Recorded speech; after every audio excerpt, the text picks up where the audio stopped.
चलिए दोस्तों, आज बात करते हैं कि जलवायु परिवर्तन के कारण कुछ भारतीय शहर 9 साल के अंदर अंदर पानी में डूब जाएंगे। तापमान बढ़ रहा है और ग्लेशियर पिघल रहे हैं। कुछ शहर जल्द ही पानी के नीचे हो सकते हैं और यह बेहतर नहीं हो रहा है।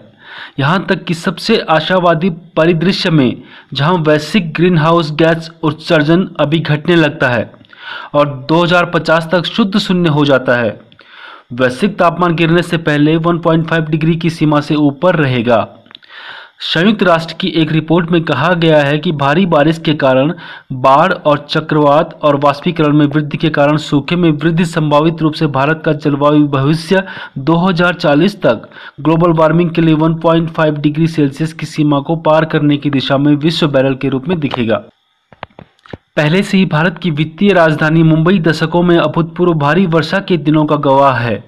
दूसरी ओर पश्चिम बंगाल में पिछले 2 चक्रवातों से अभूतपूर्व तबाही के बाद चक्रवात अम्फान और चक्रवात यास सुंदरवन में 2 द्वीपीय निवासियों घोरमारा और मौसोनी को पश्चिमी बंगाल सरकार द्वारा ज्वारीय जल और वर्षा मुद्रा के रूप में सुरक्षित स्थानों पर ले जाया गया था, जबकि उनकी अधिकांश संपत्ति पर पहले से ही समुद्र द्वारा दावा किया जा चुका है।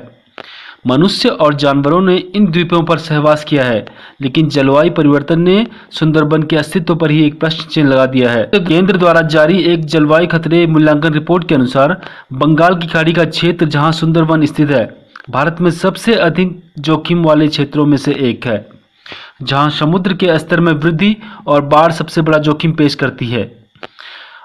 1891 और 2018 के बीच के आंकड़ों के विश्लेषण से पता चला है कि इस अवधि के दौरान बंगाल की खाड़ी क्षेत्र में 41 गंभीर चक्रवात तूफान और 21 चक्रवाती तूफान आए थे।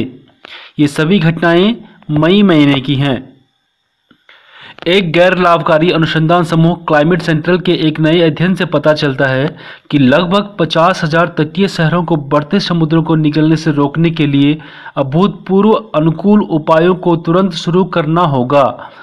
अपने नए तटीय जोखिम स्क्रीनिंग टूल पर जहां अनुमान दिखाते हैं कि कौन से शहर का